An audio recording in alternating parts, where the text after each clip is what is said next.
Hello, welcome to Balaji education point. मैं आप सबका बालाजी एजुकेशन पॉइंट के यूट्यूब चैनल पे स्वागत करता हूं। बेसिकली गाइस, आज का हमारा जो वीडियो रहेगा वो वीडियो रहेगा इलेक्शन कनगो और एक्साइज इंस्पेक्टर का एक एग्जाम हुआ था 8 अप्रैल 2018 को। जैसे कि आप जानते हैं कि हाल ही में एक्साइज इंस्पेक्टर की जो रिक्रूटमेंट है फिर से आई है। तो बच्चे का सबसे पहले ध्यान जाता है कि भाई लास्ट ईयर का पेपर उठा के देखो, जिससे पता चले पेपर का लेवल क्या था और पेपर में किस तरीके के टॉपिक कवर किए गए थे। तो बच्चे की हेल्प करने के लिए मैं एक ब्रीफ डिटेल एनालिसिस लेके आया हूं 2018 के एक्साइज इंस्पेक्टर के पेपर का, और ये उसका पार्ट 1 है। देखिए, अगर आप चाहते हैं कि मैं सिर्फ क्वेश्चन पढ़ूं और आंसर को टिक लगा दूं और आगे बढ़ लूं, तो मैं इस तरीके से एनालिसिस नहीं करता। जब मेरे सामने कोई क्वेश्चन आएगा, मैं उसकी पूरी हिस्ट्री, ज्योग्राफी, पॉलिटी डिटेल में बताऊंगा, उनके चारों ऑप्शन को एक्सप्लेन करूंगा। हो सकता है मुझे एक क्वेश्चन को ही एक्सप्लेन करने में 5 से 7 मिनट लग जाएं। पूरा डिटेल में एनालिसिस रहेगा, नाम का एनालिसिस नहीं रहेगा। तो अगर आप पूरा डिटेल में एनालिसिस देखना चाहते हैं तब इस वीडियो को देखिएगा। नेक्स्ट, अगर इस लेक्चर के रिगार्डिंग आपका कोई डाउट है तो आप मुझे मेल कर सकते हैं। मेरा मेल एड्रेस है jatinsinghalajain@gmail.com। इसके अलावा आपको अगर ये पेपर चाहिए एनालिसिस के बाद विद पीडीएफ, मैं आपको अपने टेलीग्राम चैनल के ऊपर इसे अवेलेबल करवा दूंगा। आपको ये टेलीग्राम चैनल जरूर ज्वाइन करना है 2 कारणों की वजह से। एक, जितने भी गवर्नमेंट जॉब की रिक्रूटमेंट आती है उनके लिए हम बहुत सारी फ्री वीडियोस डालते हैं। जैसे अभी कोऑपरेटिव बैंक के लिए हम लोगों ने बैंकिंग अवेयरनेस की फ्री सीरीज शुरू करी हुई है। उसमें डिटेल बैंकिंग अवेयरनेस का जो टॉपिक है 10 से 12 वीडियो फ्री ऑफ कॉस्ट हम लोग दे रहे हैं। तो वो सारे लिंक जो हैं टेलीग्राम में अवेलेबल होते हैं। इसके अलावा बहुत सारे पीडीएफ, मॉक टेस्ट जो स्पेशली पंजाब के बच्चों के लिए होते हैं, वो हम लोग अपने टेलीग्राम चैनल के ऊपर डालते हैं। जब मैं ये वीडियो बना रहा हूं तो अराउंड 10K के करीब जो है बच्चे इस टेलीग्राम चैनल पे जुड़ चुके हैं, तो आप भी जरूर जुड़िएगा। इसके बाद डायरेक्ट मैं आपको लेके चलूंगा गाइस एक्साइज इंस्पेक्टर के पेपर के ऊपर, और उसी के ऊपर हम लोग सॉल्व करेंगे। चलिए शुरुआत करते हैं। चलिए लेते हैं 2018 के एक्साइज इंस्पेक्टर का पहला क्वेश्चन, पेपर का पहला क्वेश्चन। देखिए, इस क्वेश्चन में पूछा गया है the ruler of Punjab during the first and second Anglo Sikh war. पहले और दूसरे एंग्लो सिख वॉर के दौरान पंजाब का रूलर यानी कि शासक या राजा कौन था। सबसे पहले तो ये ओरिजिनल पीडीएफ है जो किसी बच्चे से मैंने लिया है, उसी को स्कैन करके पीडीएफ बनाकर मैं आपको उसके ऊपर पढ़ा रहा हूं। तो इसमें जो क्वेश्चनों के ऊपर टिक लगी हुई है, तो वो कुछ टिक सही भी हैं और कुछ गलत भी हैं, क्योंकि ये किसी स्टूडेंट के द्वारा अटेम्प्ट किया गया पेपर है। आपको वही आंसर याद रखने हैं जो मैं आपको बताऊंगा। चलिए, सबसे पहले तो आपको पहले क्वेश्चन के लिए यही पता होनी चाहिए कि टोटल 2 एंग्लो सिख वॉर हुए हैं। टोटल कितने एंग्लो सिख वॉर हुए हैं? 2। सबसे पहले पहला एंग्लो सिख वॉर कब हुआ? फर्स्ट एंग्लो सिख वॉर कब हुआ? तो फर्स्ट एंग्लो सिख वॉर हुआ 1845 से लेकर 1846 तक, यानी कि 1845 में चलता था, 46 में कहीं जाकर खत्म हुआ। ओके, उसके बाद आपको याद रखना है कि सेकंड एंग्लो सिख वॉर कब हुआ। सेकंड एंग्लो सिख वॉर, याद रखें, सेकंड एंग्लो सिख वॉर जो है ये 1848 के अंदर शुरू हुआ और 1849 के अंदर खत्म हुआ। और इन्हीं दोनों एंग्लो सिख वॉर के दौरान पंजाब के जो रूलर थे या शासक थे वो थे Maharaja Duleep Singh, the last Sikh ruler of Punjab. और साथ में क्या याद रखेंगे, ये लास्ट सिख रूलर थे पंजाब के, last Sikh ruler of Punjab Maharaja Duleep Singh was the ruler of Punjab during the first and second Anglo Sikh war. इसके अलावा आप क्या याद रखेंगे? पहला क्वेश्चन, जब फर्स्ट एंग्लो सिख वॉर हुआ 1845 से 46 के बीच में, उस समय गवर्नर जनरल कौन था? उस समय गवर्नर जनरल ऑफ इंडिया थे लॉर्ड हेडिंग। अब ये गवर्नर जनरल क्या बोला है? अब देखो, अंग्रेजों और सिखों के बीच में युद्ध हो रहा है, इसलिए इसको एंग्लो सिख वॉर कहा गया। अब सिख सेना को तो महाराजा दलीप सिंह के नेतृत्व में लीड किया जा रहा है, तो अंग्रेज सेना को भी किसी ना किसी नेतृत्व के अधीन रखकर ही युद्ध में उतारा गया होगा। उस समय पूरे भारत में अंग्रेजी हुकूमत को जो पर्सन देखता था उसे गवर्नर जनरल बोलते थे। तो during the first Anglo Sikh war who was the governor general of Punjab? That is your Lord heading. और अगर पूछे during the second Anglo Sikh war who was the governor general of Punjab? वो थे लॉर्ड डलहौजी। कौन थे भाई जी? लॉर्ड डलहौजी। ये बात भी आपको याद रखनी है। क्लियर होगी कि नहीं होगी? Next question, first Anglo Sikh war, जैसा कि मैंने आपको बताया कि 1845 से 1846 तक चला, तो 1846 में एक संधि यानी कि ट्रीटी हुई थी जिसको बोलते हैं ट्रीटी ऑफ लाहौर। क्या बोलते हैं? Treaty of Lahore. तो पहले एंग्लो सिख वॉर के युद्ध का अंत किस ट्रीटी के तहत हुआ? तो यह हुआ ट्रीटी ऑफ लाहौर के तहत, जो कि हुई थी लगभग 9 मार्च 1846 को। क्या बताया मैंने अभी तक? दो एंग्लो सिख वॉर हुए। पहला एंग्लो सिख वॉर 45 से 46, दूसरा एंग्लो सिख वॉर 48 से कहां तक? 49 तक। फर्स्ट एंग्लो सिख वॉर के दौरान गवर्नर जनरल ऑफ इंडिया कौन था? कौन था? Lord heading. Second Anglo Sikh war के दौरान Lord Dalhousie. First Anglo Sikh war का जो अंत था ट्रीटी ऑफ लाहौर के तहत हुआ, जो कि 9 मार्च 1846 को हुई। क्लियर है? सेकंड एंग्लो सिख वॉर जो है 1848 में शुरू होकर 1849 में खत्म हो गई, और 1849 में ही अनेक्सेशन ऑफ पंजाब हुआ। अनेक्सेशन का मतलब है एक तरीके से जबरदस्ती पंजाब को ब्रिटिश साम्राज्य के अंदर मिला लिया गया। अनेक्सेशन ऑफ पंजाब हो गया 1849 के अंदर। तो क्वेश्चन ये भी पूछा जा सकता है कि पंजाब का अनेक्सेशन कब हुआ ब्रिटिश साम्राज्य के अंदर? तो पंजाब का अनेक्सेशन हुआ भाई 1849 के अंदर। नेक्स्ट, दो बैटल्स आपको याद रखनी है। अब जो मैं समझाने वाला हूं भाई, दिमाग की बत्ती जलाकर आराम से समझना। जब ये बैटल्स होती थी, जैसे फर्स्ट एंग्लो सिख वॉर हुई या सेकंड एंग्लो सिख वॉर हुई, इन वॉर्स के अंदर मल्टीपल बैटल्स होती थी। जैसे कोई बैटल ऑफ मुडकी हो गया, बैटल ऑफ सबराओं हो गया, ठीक है, बैटल ऑफ पद्दोवाल हो गया। तो सेकंड जो एंग्लो सिख वॉर थी, जो मैं समझाने जा रहा हूं ना, यही पेपर में आएगा। जो सेकंड एंग्लो सिख वॉर थी उसमें दो बैटल्स हुई थी जो बहुत ज्यादा इंपॉर्टेंट है। एक बैटल हुई थी battle of Chillianwala, battle of Chillianwala. Second Anglo Sikh war के दौरान एक बैटल हुई थी जिसको बैटल ऑफ चिलियानवाला बोलते हैं। ठीक है, इस बैटल की खासियत क्या है? इस बैटल को बैटल ऑफ वाटरलू भी बोला जाता है। बैटल ऑफ वाटरलू भी बोला जाता है, बैटल ऑफ वाटरलू। तो सेकंड एंग्लो सिख वॉर की कौन सी बैटल को बैटल ऑफ वाटरलू भी बोला जाता है? That is your battle of Chillianwala. Waterloo एक जगह का नाम है। अगर आपने वर्ल्ड हिस्ट्री पढ़ी है तो आपको पता होगा कि वाटरलू की बैटल क्या थी, वो कभी फिर एक्सप्लेन करेंगे। क्लियर होगी कि नहीं होगी? नेक्स्ट आगे है, एक हुई थी सेकंड एंग्लो सिख वॉर के दौरान बैटल ऑफ गुजरात। क्या हुई थी? Battle of Gujarat. और इसी बैटल को बोलते हैं battle of guns. Battle of guns, GUNS, battle of guns. क्योंकि इस बैटल के दौरान पहली बार सिख सेना के द्वारा, सिख आर्मी के द्वारा गन्स का इस्तेमाल किया गया था। क्लियर होगी बात कि नहीं हो गई? तो ये है पहले क्वेश्चन की एक्सप्लेनेशन गाइस। आगे बढ़ते हैं सेकंड क्वेश्चन के लिए। ओके, सेकंड क्वेश्चन जो है वो हमसे पूछा गया है, कामागाटा मारू क्या है? कामागाटा मारू किसका नेम है? सबसे पहले तो आपको पता होना चाहिए, इतिहास में या मॉडर्न हिस्ट्री में से कामागाटा मारू इंसिडेंट के तौर पर पढ़ाया जाता है। जो आपको याद रखना है कि कामागाटा मारू इंसिडेंट जो है around in the year of 1914 के अंदर हुआ था। कामागाटा मारू इंसिडेंट कब हुआ था? 1914 के अंदर। क्या था कामागाटा मारू इंसिडेंट? असल में कामागाटा मारू एक स्ट्रीम्ड शिप था, यानी कि भाप से चलने वाला, पानी में चलने वाला, भाप से चलने वाला एक समुद्री जहाज था। कामागाटा मारू, इस जहाज को अमृतसर के एक व्यापारी थे। कौन थे? अमृतसर के एक सिख व्यापारी थे जिन्हां नाम सी बाबा गुरदित सिंह। बाबा गुरदित सिंह ने जापान चों बोरो किया सी। बाबा गुरदित सिंह ने जापान में से क्या किया था?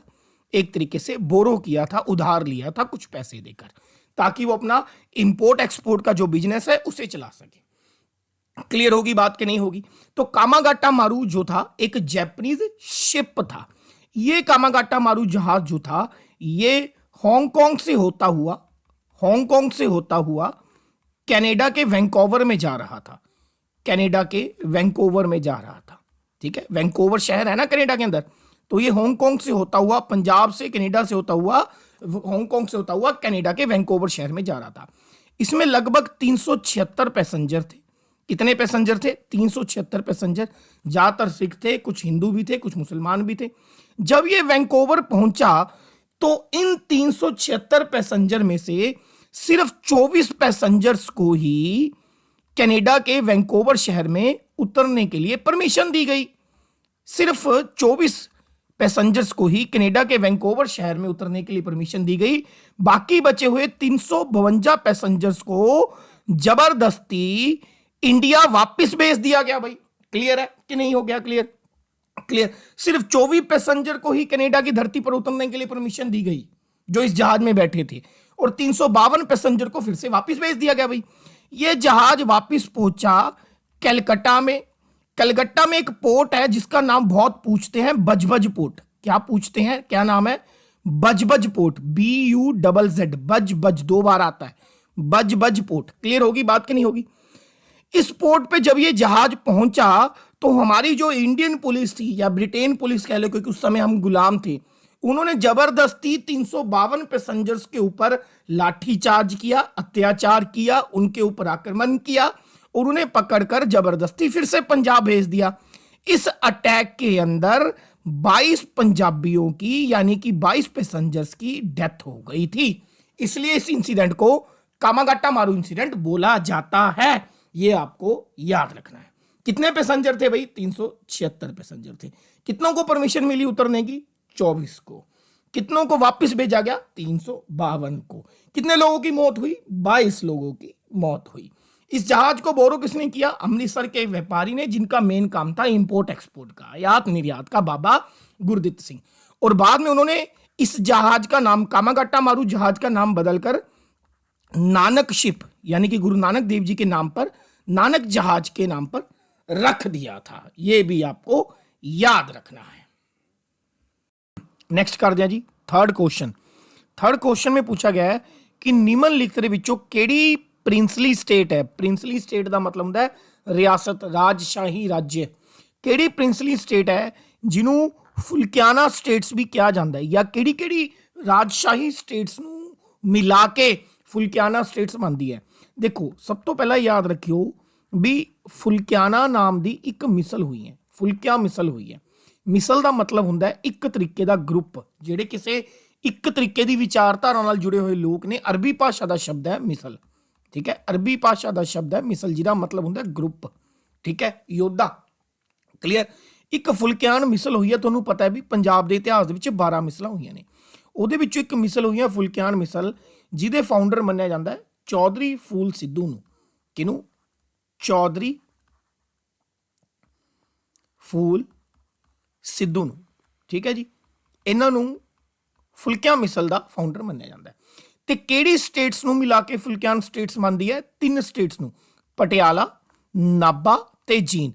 इन्हां तिन्नां नूं मिला के जिहड़ी रियासत बनदी सी ਉਹਨੂੰ बोलते हैं फुल्कियां स्टेट्स। क्लीयर होगी गल कि नहीं होगी? फुल्कियां स्टेट्स किनू कहा जाता है? पटियाला, नाभा ते जींद, तिन्नां नूं मिलान तो बाद जिहड़ी रियासत बनदी है ਉਹਨੂੰ फुल्कियान स्टेट्स कहंदे ने। फुल्कियां नाम की एक मिसल भी सी जिहदे फाउंडर सी चौधरी फूल सिद्धू। गल क्लीयर होगी कि नहीं होगी? हुण कुछ एक्स्ट्रा क्वेश्चन। पटियाला, पटियाला किने फाउंड किया सी? बाबा आला सिंह के नाम ते, बाबा आला सिंह ने। बाबा आला सिंह के नाम ते पंजाब के 2 जिले फाउंड किए गए, एक पटियाला, एक बरनाला। दोनों के नाम के पिछे तुहानूं देखो आला मिलूगा। बाबा आला सिंह के नाम से पटियाला बनया। हुणे रिसेंटली तुहानूं पता है कि मलेरकोटला पंजाब का 23rd डिस्ट्रिक्ट है जिहड़ा वो अनाउंस होया है। क्लीयर है कि नहीं है? याद रखियो कि जिहड़ा मलेरकोटला 23rd डिस्ट्रिक्ट बन रहा है संगरूर डिस्ट्रिक्ट तो सैपरेट होकर बन रहे हैं। क्लीयर होगी गल कि नहीं होगी? नैक्सट 3 चीज़ां होर याद रखनियां मलेरकोटला बारे। मलेरकोटला के पहले नवाब किहड़े सी? ये बहुत ज़्यादा चर्चा च है, आने के चांसिस बहुत ज़्यादा ने। इन्हां दा नाम है शेर मुहम्मद खान बहादुर। शेर मुहम्मद खान ज़्यादा थां ते लिखा मिलूगा, पूरा नाम है शेर मुहम्मद खान बहादुर। ये पटिया उहदे मलेरकोटला के पहले नवाब सी, याद रखियो। जे पूछा जाए मलेरकोटला के सैकेंड नवाब कौन सी, तो उन्हां दा नाम सी गुलाम हुसैन खान। गुलाम हुसैन खान ये मलेरकोटला के सैकेंड नवाब हुए ने। तीसरा भी याद रख लो, पहले 3 नवाब याद रखने ने मलेरकोटला के। थर्ड का नाम सी जमाल खान, जमाल खान, ये याद रखियो। क्लीयर। तो मलेरकोटला के पहले नवाब कौन सी? शेर मुहम्मद खान बहादुर, दूसरे गुलाम हुसैन खान, तीसरे जमाल खान। क्लीयर है। पटियाला किने फाउंड किया सी? बाबा आला सिंह ने। एक ਇਤਿਹਾਸ ਜੇ ਤੁਸੀਂ ਪੰਜਾਬ ਜੀਕੇ ਚੰਗੀ ਤਰ੍ਹਾਂ ਪੜ੍ਹੀ ਹੈ, ਨਾਭਾ ਡੇ ਦਾ ਜ਼ਿਕਰ ਆਉਂਦਾ ਹੈ ਇੱਕ ਘਟਨਾ ਦੇ ਦੌਰਾਨ। ਤਾਂ ਨਾਭਾ ਡੇ ਕਦ ਸੈਲੀਬ੍ਰੇਟ ਕੀਤਾ ਗਿਆ ਸੀ ਜਾਂ ਨਾਭਾ ਡੇ ਕਦ ਮਨਾਇਆ ਜਾਂਦਾ ਹੈ, ਇਹ ਯਾਦ ਰੱਖਿਓ। ਨਾਭਾ ਡੇ, ਇਹ ਤੁਸੀਂ ਕੁਐਸਚਨ ਮੈਨੂੰ ਕਮੈਂਟ ਬਾਕਸ 'ਚ ਲਿਖ ਕੇ ਦੱਸਣਾ ਹੈ ਕਿ ਵੈਨ ਵਾਜ਼ ਵੀ ਸੈਲੀਬ੍ਰੇਟਡ ਨਾਭਾ ਡੇ, ਜਾਂ ਨਾਭਾ ਡੇ ਕਿਹੜੀ ਘਟਨਾ ਦੇ ਨਾਲ ਜੁੜਿਆ ਹੋਇਆ ਹੈ, ਇਹ ਯਾਦ ਰੱਖਿਓ, ਇਹ ਜ਼ਰੂਰ ਦੱਸਣਾ ਤੁਸੀਂ। ਕਲੀਅਰ ਹੈ ਜੀ। ਤਾਂ ਥਰਡ ਕੁਐਸਚਨ ਦਾ ਆਨਸਰ ਮੈਂ ਤੁਹਾਨੂੰ ਦੱਸ ਚੁੱਕਿਆ, ਪਟਿਆਲਾ, ਨਾਭਾ ਤੇ ਜੀਂਦ। ਫੋਰਥ ਵਾਲੀ ਵਧਦੇ ਆ ਜੀ। ਫੋਰਥ ਕੁਐਸਚਨ ਹੈ ਜੀ, ਪੰਜਾਬ ਕੇਸਰੀ ਦਾ ਟਾਈਟਲ ਕਿਹਨੂੰ ਦਿੱਤਾ ਗਿਆ ਜਾਂ ਕਿਹਨੂੰ ਕਨਫਰਮਡ ਕੀਤਾ ਗਿਆ ਜਾਂ ਕਿਹਦੇ ਉੱਤੇ ਪੰਜਾਬ ਕੇਸਰੀ ਦਾ ਟਾਈਟਲ ਦਿੱਤਾ ਜਾਂਦਾ ਹੈ। ਤਾਂ ਪੰਜਾਬ ਕੇਸਰੀ ਦਾ ਟਾਈਟਲ ਤੁਸੀਂ ਯਾਦ ਰੱਖਣਾ ਹੈ, ਇਹ ਦਿੱਤਾ ਜਾਂਦਾ ਹੈ ਲਾਲਾ ਲਾਜਪਤ ਰਾਏ ਨੂੰ। ਲਾਲਾ ਲਾਜਪਤ ਰਾਏ ਜੋ ਕਿ ਇੱਕ ਐਕਸਟ੍ਰੀਮਿਸਟ ਯਾਨੀ ਕਿ ਗਰਮ ਦਲ ਦੇ ਨੇਤਾ ਸੀ। ਐਕਸਟ੍ਰੀਮਿਸਟ ਦੇ 3 ਨੇਤਾ ਹੋਏ ਨੇ, ਸੁਣਿਆ ਹੋਊਗਾ, ਲਾਲ, ਬਾਲ ਤੇ ਪਾਲ। ਲਾਲ ਮਤਲਬ ਲਾਲਾ ਲਾਜਪਤ ਰਾਏ, ਬਾਲ ਮਤਲਬ ਬਾਲ ਗੰਗਾਧਰ ਤਿਲਕ, ਪਾਲ ਮਤਲਬ ਵਿਪਿਨ ਚੰਦਰ ਪਾਲ। ਤਾਂ ਪੰਜਾਬ ਕੇਸਰੀ ਕਹਿ ਲਓ, ਤੇ ਇੱਕ ਹੋਰ ਟਾਈਟਲ ਹੈ ਜਿਹੜਾ ਲਾਲਾ ਲਾਜਪਤ ਰਾਏ ਨੂੰ ਦਿੱਤਾ ਜਾਂਦਾ ਹੈ, line of Punjab. Line of Punjab ਯਾਦ ਰੱਖਿਓ। ਤਾਂ ਪੰਜਾਬ ਕੇਸਰੀ, ਲਾਇਨ ਆਫ ਪੰਜਾਬ, ਇਹ ਦੋਨੋਂ ਟਾਈਟਲ ਲਾਲਾ ਲਾਜਪਤ ਰਾਏ ਨੂੰ ਦਿੱਤੇ ਜਾਂਦੇ ਨੇ। ਲਾਲਾ ਲਾਜਪਤ ਰਾਏ ਦੁਆਰਾ ਇੱਕ ਬਹੁਤ ਇੰਪੋਰਟੈਂਟ ਬੁੱਕ ਲਿਖੀ ਗਈ ਸੀ, ਅਨਹੈਪੀ ਇੰਡੀਆ। ਇਹ ਬਹੁਤ ਪੁੱਛਦੇ ਨੇ ਕਿ the book written by Lala Lajpat Rai, unhappy India. Lala Lajpat Rai ਦੁਆਰਾ ਇੱਕ ਇੰਪੋਰਟੈਂਟ ਨਿਊਜ਼ਪੇਪਰ ਲਿਖਿਆ ਗਿਆ ਸੀ, ਨਿਊਜ਼ਪੇਪਰ ਦਾ ਨਾਮ ਸੀ ਪੰਜਾਬੀ। ਦਾ newspaper written by Lala Lajpat ਰਾਏ ਵਾਜ਼ ਪੰਜਾਬੀ, ਇਹ ਗੱਲ ਯਾਦ ਰੱਖਣੀ ਹੈ। ਨੈਕਸਟ, ਭਗਤ ਸਿੰਘ ਨੂੰ ਸ਼ਹੀਦ-ਏ ਆਜ਼ਮ, ਸ਼ਹੀਦ-ਏ ਆਜ਼ਮ ਦਾ ਟਾਈਟਲ ਦਿੱਤਾ ਜਾਂਦਾ ਹੈ। ਭਗਤ ਸਿੰਘ ਨੇ ਇੱਕ ਸਭਾ ਬਣਾਈ ਸੀ ਜਿਹਦਾ ਨਾਮ ਸੀ ਨੌਜਵਾਨ Bharat Sabha. Very very important, ਨੌਜਵਾਨ ਭਾਰਤ ਸਭਾ। ਨੌਜਵਾਨ ਭਾਰਤ ਸਭਾ ਦੇ ਫਾਊਂਡਰ ਕੌਣ ਸੀ? ਤਾਂ ਸ਼ਹੀਦ-ਏ ਆਜ਼ਮ ਭਗਤ ਸਿੰਘ ਸੀ। ਇਹ ਗੱਲ ਤੁਸੀਂ ਯਾਦ ਰੱਖਣੀ ਹੈ। ਰਣਜੀਤ ਸਿੰਘ ਜੀ ਪੰਜਾਬ ਦੇ ਪਹਿਲੇ ਸਿੱਖ ਰੂਲਰ ਸੀ, ਮਹਾਰਾਜਾ ਰਣਜੀਤ ਸਿੰਘ, ਜਿਨ੍ਹਾਂ ਦਾ ਜਨਮ 1780 ਦੇ ਵਿੱਚ ਹੋਇਆ ਤੇ 1839 ਦੇ ਵਿੱਚ ਇਹਨਾਂ ਦੀ ਡੈਥ ਹੋ ਗਈ। देखो मैंने लगभग 4 घंटे 51 मिनट की एक पंजाब जीके की वीडियो बनाई है जिसमें मैंने पंजाब के लगभग 1000 MCQ कवर किए हैं। 2 लाख के करीब बंदा उसे देख चुका है। ऐसा कोई पंजाब का एग्जाम नहीं है जिसमें से इसमें से क्वेश्चन नहीं आते। एक बार उस वीडियो को देख लो, नोट कर लो, बेड़ा पार है पंजाब जीके का, उससे बाहर कुछ नहीं आएगा। नेक्स्ट आगे बढ़ते हैं। अगर किसी को चाहिए हो तो वो टेलीग्राम चैनल पे जाके मुझे मैसेज कर दें। नेक्स्ट आगे बढ़ते हैं जी। 5वां क्वेश्चन लेते हैं गाइस। 5वां क्वेश्चन वेरी इंपॉर्टेंट, मैं कहूंगा बहुत अच्छा क्वेश्चन है। पहले 5 क्वेश्चनों में से 5वां क्वेश्चन एक लेवल का क्वेश्चन है। निम्नलिखित में से किन्हू पंजाबी नोवल दा फादर यानी कि जनक या मोडी किया गया है। 3 फादर याद रखने ने पंजाबी लिटरेचर दे विच। एक पहला फादर ऑफ पंजाबी नोवल किया जाता है नानक सिंह नूं। जे इस क्वेश्चन का आंसर पूछन who is known as father of Punjabi novel, Punjabi novel का जनक किनू किया गया? नानक सिंह नूं। इस तो इलावा पूछा जाता है father of Punjabi drama, father of Punjabi drama किनू किया गया? तो उन्होंने नाम है Ishwar Chand Nanda. Father of Punjabi drama 3 father याद रखने ने, ईश्वर चंद नंदा, ये दूसरे ने। क्लियर है। एक क्वेश्चन आता है father of modern Punjabi literature, father of modern Punjabi literature किनू किया जाता है? तो father of modern Punjabi literature किया जाता है भाई वीर सिंह नूं। याद रखियो, Bhai Vir Singh is known as father of modern Punjabi literature. बात क्लियर होगी कि नहीं होगी? क्लियर है जी, पक्का। 3 father, father of Punjabi novel Nanak Singh, father of Punjabi drama Ishwar Chand Nanda, father of modern Punjabi literature Bhai Vir Singh. 6th question की तरफ बढ़ते हैं जी।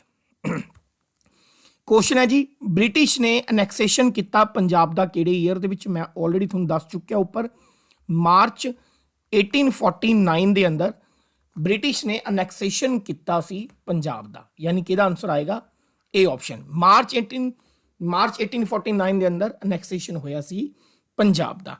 क्लीयर है। अनैक्सेशन का मतलब एक तरीके से कब्जा लेना, लीगल तरीके नाल कब्जा, इलीगल तरीके दे नाल किसी चीज़ के उत्ते कब्जा लेना। हुण जिहड़ी चीज़ मैं दसन लग्या ना, बहुत रेयर बच्चे नूं पता हुंदी है। क्वेश्चन हमेशा यही आता कि अनैक्सेशन ऑफ पंजाब कद होया? मार्च 1849 दे विच। क्लीयर होगी गल कि नहीं? एग्जैक्ट डेट पुछन तो 29 मार्च 1849 नूं ब्रिटिश ने पंजाब के उत्ते कब्जा कर लिया सी। लेकिन एक गल की याद रखनी है कि 5 अप्रैल 1849 5 अप्रैल 1849 ये वो डेट है the end of Punjab as a sovereign मतलब होंगे आजाद एक तरीके नाल सोवरन स्टेट। देखो 29 मार्च 1849 ਨੂੰ ਉਹਨਾਂ ਨੇ ਇਲੀਗਲ ਤਰੀਕੇ ਨਾਲ ਧੱਕੇਸ਼ਾਹੀ ਦੇ ਨਾਲ ਪੰਜਾਬ ਦੇ ਉੱਤੇ ਕਬਜ਼ਾ ਕਰ ਲਿਆ, ਪੰਜਾਬ ਨੂੰ ਬ੍ਰਿਟਿਸ਼ ਸਾਮਰਾਜ ਦਾ ਹਿੱਸਾ ਬਣਾ ਲਿਆ ਤੇ 5 ਅਪ੍ਰੈਲ 1849 ਨੂੰ ਉਹਨਾਂ ਨੇ ਘੋਸ਼ਣਾ ਕਰਤੀ ਸੀ ਕਿ ਅੱਜ ਤੋਂ ਪੰਜਾਬ ਦੀ ਜਿਹੜੀ ਸੋਵਰਨਿਟੀ ਹੈ, ਇੰਡੀਪੈਂਡੈਂਸ ਹੈ, ਆਜ਼ਾਦੀ ਹੈ, ਉਹ ਖਤਮ ਹੋ ਚੁੱਕੀ ਹੈ। ਤਾਂ end of Punjab sovereignty state ਕਦ ਹੋਈ? 5 ਅਪ੍ਰੈਲ 1849 ਨੂੰ। ਠੀਕ ਹੈ ਜੀ। ਇਸ ਤੋਂ ਇਲਾਵਾ ਤੁਸੀਂ ਯਾਦ ਰੱਖਣਾ ਸਰ ਜੌਨ ਲਾਰੈਂਸ एक परसन ने, सर जॉन लॉरेंस एक अंग्रेज है, यह पंजाब दे फर्स्ट लिeutenant गवर्नर बने सी, उप राज्यपाल। ठीक है। Who became the first lieutenant governor of Punjab? That is और सर जॉन लॉरेंस। क्लियर होगी बात कि नहीं होगी? इन सारी बातों को याद रखिएगा। कोई डाउट हो तो कमेंट बॉक्स में लिख के जरूर बताइएगा। क्लियर है? 7वें क्वेश्चन की तरफ बढ़ते हैं guys. Which of the following battle is known as battle of guns? मैंने ऊपर समझाया था कि सेकेंड एंग्लो सिख वॉर के दौरान 2 बैटल सबसे ज्यादा इंपॉर्टेंट है। ठीक है। सेकेंड एंग्लो सिख वॉर के दौरान पहली है बैटल ऑफ चिलियानवाला, जिसे बैटल ऑफ वाटरलू भी कहते हैं, और एक है बैटल ऑफ गुजरात, जिसे बैटल ऑफ गन्स भी कहते हैं। क्यों बैटल ऑफ गुजरात को बैटल ऑफ गन्स कहा जाता है? मैंने बताया था क्योंकि इसी बैटल के अंदर फर्स्ट टाइम सिख आर्मी ने गन्स का इस्तेमाल किया था। In this battle Sikh army first time use the gun. ठीक है जी। तो बैटल ऑफ गुजरात को बैटल ऑफ गन्स कहा जाता है। बैटल ऑफ मुड़की और बैटल ऑफ सबराओं, ये दोनों battle first Anglo Sikh war के दौरान हुई, याद रखिएगा। क्लियर? बैटल ऑफ चिलियानवाला और बैटल ऑफ गुजरात दोनों सेकेंड एंग्लो सिख वॉर का हिस्सा है। बैटल ऑफ सबराओं और बैटल ऑफ मुड़की ये दोनों फर्स्ट एंग्लो सिख वॉर का हिस्सा है, आपको याद रखना है। क्लियर होगी बात कि नहीं होगी? नेक्स्ट 8th क्वेश्चन भी इंपॉर्टेंट है गाइस। 8th क्वेश्चन के अंदर आपसे पूछा गया है कुक्का मूवमेंट के ऊपर कि कुक्का मूवमेंट के दौरान जो लोग थे वो किस एनिमल को पूजते थे। वर्शिप करने का मतलब होता है पूजते सी कि केड़ा जानवर उन्होंने दा सैक्रेड एनिमल सी, तो वो था काऊ। याद रखना, गाय यानी कि काऊ। सबसे पहले कुक्का मूवमेंट थी क्या? कुक्का मूवमेंट के फाउंडर कौन थे? असल में कुक्का मूवमेंट की शुरुआत होती है नामधारी मूवमेंट से। सबसे पहले नामधारी मूवमेंट चली। नामधारी मूवमेंट के जो फाउंडर थे वो थे बाबा बालक सिंह। नामधारी मूवमेंट के जो फाउंडर थे उनका नाम था बाबा बालक सिंह। बाबा बालक सिंह के बाद जो गुरु गद्दी आई वो आई बाबा राम सिंह के पास। किसके पास आई? बाबा राम सिंह के पास। और उसी समय नामधारी मूवमेंट जो थी वो कुक्का मूवमेंट या कुक्का आंदोलन के नाम से जानी गई। पहले कौन सी चली थी? नामधारी मूवमेंट बाबा बालक सिंह ने शुरू करी। बाबा बालक सिंह जी के देहांत के बाद गुरुगद्दी चली गई किसके पास? बाबा राम सिंह जी के पास। और बाबा राम सिंह जी के समय से ही नामधारी मूवमेंट को कुक्का मूवमेंट के नाम से जाना गया। बात याद रखिए। और बाबा राम सिंह के टाइम ते ही कुक्का मूवमेंट फेमस हुई सी। उसी समय काऊ दी है पूजा करते सी। ये गल भी तुसी याद रखनी है। बाबा राम सिंह नूं 1872 दे विच, ठीक है जी, काले पानी की सज़ा दी गई तो इन्हों रंगून भेज दिता गया। क्लीयर होगी बात कि नहीं होगी? तो इस तो इलावा एक इतिहास च होर घटना है। बाबा राम सिंह नूं जद रंगून भेजा गया 1872 दे विच, उस तो बाद जिहड़े 65 कुक्का, कुछ 65 लोग सी जिहड़े कुक्का अंदोलन नाल जुड़े हुए सी, उन्हां नूं कहा जांदा भी कैनन दे अगे, कैनन का मतलब हुंदा तोप दे अगे रस्सियां नाल बन के उड़ा दिता गया सी कुक्का अंदोलन दे नाल जुड़े हुए 65 लोगों नूं। क्लीयर होगी गल कि नहीं होगी? ठीक है, ये इंपॉर्टेंट क्वेश्चन ने, ये तुसी याद रखने हैं। क्लीयर है जी? ठीक है जी। इस तो इलावा कुक्का अंदोलन की जिहड़ी मोस्ट फेमस बैटल मन्नी जाती है, कुक्का अंदोलन की सब तो इंपॉर्टेंट बैटल मन्नी जाती है, वो इन्होंने बैटल लड़ी सी मलेरकोटला दे विच जिहड़े बुच्चड़खाने सी। बुच्चड़खाने किहड़े हुंदे ने जी? जिथे एनीमल स्लॉटर्स हुंदे ने, ठीक है, जिथे जानवरां दा कतल किया जाता है, उन्हां दे खिलाफ इन्होंने बैटल लड़ी सी ते इन्हां एनीमल स्लॉटर्स नूं या बुच्चड़खानिਆਂ ਨੂੰ बंद करवाया सी। इन्हां दी कुक्का अंदोलन की सब तो फेमस बैटल सी। ये गल भी तुसी याद रखनी है। ਨੈਕਸਟ ਕੁਐਸਚਨ ਜਰਾ ਪੜ੍ਹਦੇ ਹਾਂ। ਠੀਕ ਹੈ ਜੀ, ਇਸ ਕੁਐਸਚਨ ਚ ਪੁੱਛਿਆ ਗਿਆ ਕਿ ਹੂ ਵਾਸ ਦਾ ਰਾਜ ਪ੍ਰਮੁੱਖ, ਪੈਪਸੂ ਦੇ ਰਾਜ ਪ੍ਰਮੁੱਖ ਕੌਣ ਸੀ ਜਦ ਪੈਪਸੂ ਬਣਿਆ ਸੀ 1948 ਦੇ ਵਿੱਚ। ਸਭ ਤੋਂ ਪਹਿਲਾਂ ਪੈਪਸੂ ਹੈ ਕੀ ਸੀ, ਫੁੱਲ ਫਾਰਮ ਯਾਦ ਰੱਖਣੀ ਹੈ। ਪੀ ਦਾ ਮਤਲਬ ਹੈ, ਪਹਿਲੀ ਪੀ ਦਾ ਮਤਲਬ ਹੈ ਪਟਿਆਲਾ, ਈ ਦਾ ਮਤਲਬ ਹੈ ਈਸਟ, ਨੈਕਸਟ ਪੀ ਦਾ ਮਤਲਬ ਹੈ ਪੰਜਾਬ, ਉਸ ਤੋਂ ਬਾਅਦ ਐਸ ਦਾ ਮਤਲਬ ਹੈ ਸਟੇਟ ਤੇ ਯੂ ਦਾ ਮਤਲਬ ਹੈ ਯੂਨੀਅਨ। ਠੀਕ ਹੈ, Patiala and East Punjab state union. 1948 ਦੇ ਵਿੱਚ ਪੈਪਸੂ ਇਹ ਬਣਿਆ ਸੀ। ਠੀਕ ਹੈ, ਆਜ਼ਾਦੀ ਤੋਂ ਬਾਅਦ ਪੰਜਾਬ ਦੇ ਇੱਕ ਤਰੀਕੇ ਨਾਲ ਦੋ ਹਿੱਸੇ ਹੋ ਗਏ, ਇੱਕ ਤਾਂ ਜਿਹੜਾ ਪੰਜਾਬ ਸਟੇਟ ਬਣ ਗਿਆ, ਇੱਕ ਪੰਜਾਬ ਦੇ ਵਿੱਚੋਂ ਹੀ ਕੁਝ ਪ੍ਰਿੰਸਲੀ ਸਟੇਟ ਸੀਗੀਆਂ, 8 ਪ੍ਰਿੰਸਲੀ ਸਟੇਟ ਸੀਗੀਆਂ ਪੰਜਾਬ ਦੇ ਵਿੱਚੋਂ ਹੀ, ਜਿਨ੍ਹਾਂ ਨੇ ਆਪਦਾ ਇੱਕ ਅਲੱਗ ਸਟੇਟ ਬਣਾ ਲਿਆ, ਜਿਨ੍ਹਾਂ ਨੇ ਆਪਦਾ ਨਾਮ ਰੱਖਿਆ ਕੀ, ਪੈਪਸੂ। ਬਾਅਦ ਚੋਂ ਇਹ 1956 ਦੇ ਵਿੱਚ ਓਰੀਜਨਲ ਪੰਜਾਬ ਦੇ ਨਾਲ ਜਾਂ ਪੰਜਾਬ ਸਟੇਟ ਦੇ ਨਾਲ ਕੀ ਹੋ ਜਾਣਗੇ, ਮਰਜ। ਪਹਿਲਾ ਕੁਐਸਚਨ, ਪੈਪਸੂ ਦੀ ਫੁੱਲ ਫਾਰਮ ਕੀ ਹੈ, Patiala and East Punjab state union. ਦੂਸਰਾ ਕੁਐਸਚਨ, ਪੈਪਸੂ ਕਦ ਬਣਿਆ, 1948 ਚ। Next question, PEPSU Punjab state ਦੇ ਨਾਲ ਮਰਜ ਕਦ ਹੋਇਆ, 1 ਨਵੰਬਰ 1956 ਨੂੰ। ਕਦ ਹੋਇਆ, 1 ਨਵੰਬਰ 1956 ਨੂੰ। ਪੈਪਸੂ ਦੇ ਵਿੱਚ ਕਿੰਨੀਆਂ ਪ੍ਰਿੰਸਲੀ ਸਟੇਟ ਸੀ, 8 ਪ੍ਰਿੰਸਲੀ ਸਟੇਟ ਸੀਗੀਆਂ, 8 ਰਾਜਸ਼ਾਹੀ ਘਰਾਣਿਆਂ ਨੇ ਮਿਲ ਕੇ ਬਣਾਏ ਸੀ।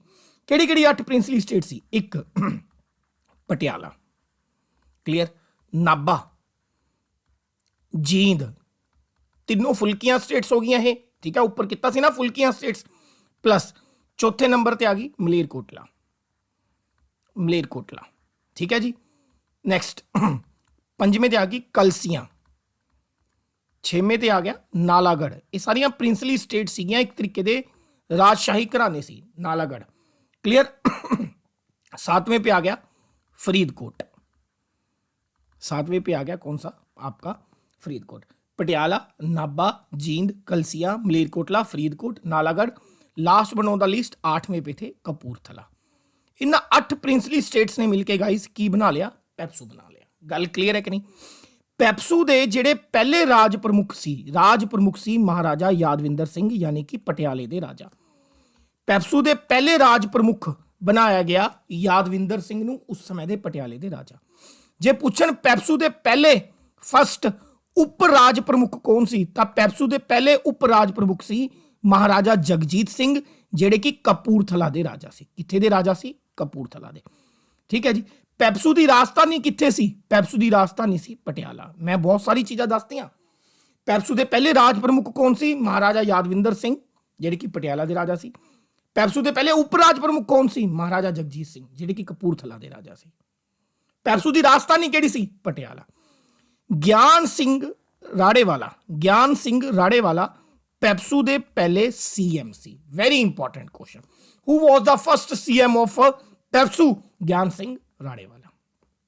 रघबीर सिंह पैप्सू दे सेकंड सीएम सी। Raghbir Singh was the second CM of PEPSU. इतना डिटेल में एनालिसिस आपको नहीं मिलेगा, बहुत मेहनत से इकट्ठा किया है मैंने। क्लियर होगी बात कि नहीं होगी। नेक्स्ट 10th क्वेश्चन की तरफ बढ़ते हैं। 10th क्वेश्चन है संघोल। कहता जी जो संघोल है एसोसिएट है इंडस वैली सिविलाइजेशन यानी कि सिंधु घाटी की सभ्यता के नाल जुड़िया हुआ है, तो यह पंजाब के किहड़े डिस्ट्रिक्ट है, तो यह है फतेहगढ़ साहब च। बहुत सारे बंदियां नूं संघोल जिहड़ा फतेहगढ़ साहब ते रूपनगर या जिन्हों आप रोपड़ कहने हैं, ठीक है जी, ये दोनों के बीच कन्फ्यूजन होंदी है। तो याद रखियो संघोल फतेहगढ़ साहब डिस्ट्रिक्ट के विच है। क्लीयर होगी कि ना। संघोल एक साइट है जिहड़ी कि सिंधु घाटी सभ्यता के नाल जुड़ी हुई है। पंजाब दे विच संघोल तो इलावा कुछ होर शहर भी ने, कुछ होर जगह भी ने जिहड़ियां सिंधु घाटी के नाल जुड़ियां ने। चलो मैं तुहानूं दिखा दिना। ठीक है, ये हमारा एक कंप्लीट, ये मान लो पंजाब जीके का PDF है, ठीक है, जो हम अपने बच्चों को देते हैं। उसमें हमने ये डिटेल में बताए हुए हैं कि कौन कौन सी ऐसी साइट्स हैं जो इंडस वैली सिविलाइजेशन के साथ जुड़ी हुई हैं। क्लियर। जैसे कि एक है रूपनगर। रूपनगर शहर जो खोजा था वो खोजा था YD शर्मा ने 1952 से लेकर 1953 के बीच में, और ये सतलुज नदी के किनारे है, और ये भी इंडस वैली यानी कि सिंधु घाटी की सभ्यता नाल जुड़िया होया एक शहर है। उस तो बाद संघोल जिहदी आपां गल कीती है, ये भी सिंधु घाटी की सभ्यता नाल जुड़िया होया, ये फतेहगढ़ साहब दे विच है। क्लीयर होगी गल कि नहीं होगी।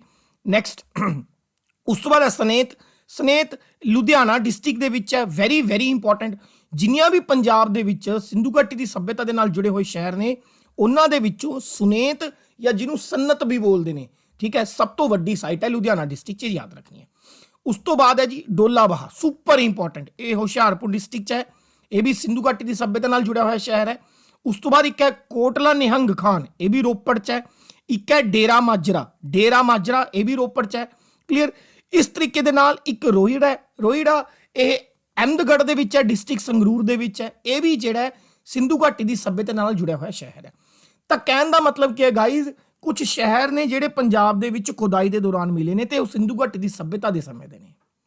ਰੂਪਨਗਰ ਵਾਈ.ਡੀ. ਸ਼ਰਮਾ ਨੇ ਲੱਭਿਆ, ਸਤਲੁਜ ਨਦੀ ਦੇ ਕੰਢੇ। ਸੰਗੋਲ ਫਤਿਹਗੜ੍ਹ ਸਾਹਿਬ 'ਚ ਹੈ। ਸਨੇਤ ਲੁਧਿਆਣੇ 'ਚ ਹੈ, ਠੀਕ ਹੈ ਜੀ। ਡੋਲਾਬਾਹਾ ਹੁਸ਼ਿਆਰਪੁਰ 'ਚ ਹੈ। ਕੋਟਲਾ ਨਿਹੰਗ ਖਾਨ ਰੋਪੜ 'ਚ ਹੈ। ਡੇਰ ਮਾਜਰਾ ਰੋਪੜ ਦੇ ਵਿੱਚ ਹੈ। ਕਲੀਅਰ ਹੋ ਗਈ ਗੱਲ ਕਿ ਨਹੀਂ ਹੋਗੀ? ਇਹਦਾ ਤੁਸੀਂ ਸਕਰੀਨਸ਼ਾਟ ਲੈ ਸਕਦੇ ਹੋ। क्लियर होगी जी गल, ठीक है। चलिए, ये हमारे पास हो गए टोटल हमारे 10 क्वेश्चनों की एक्सप्लेनेशन।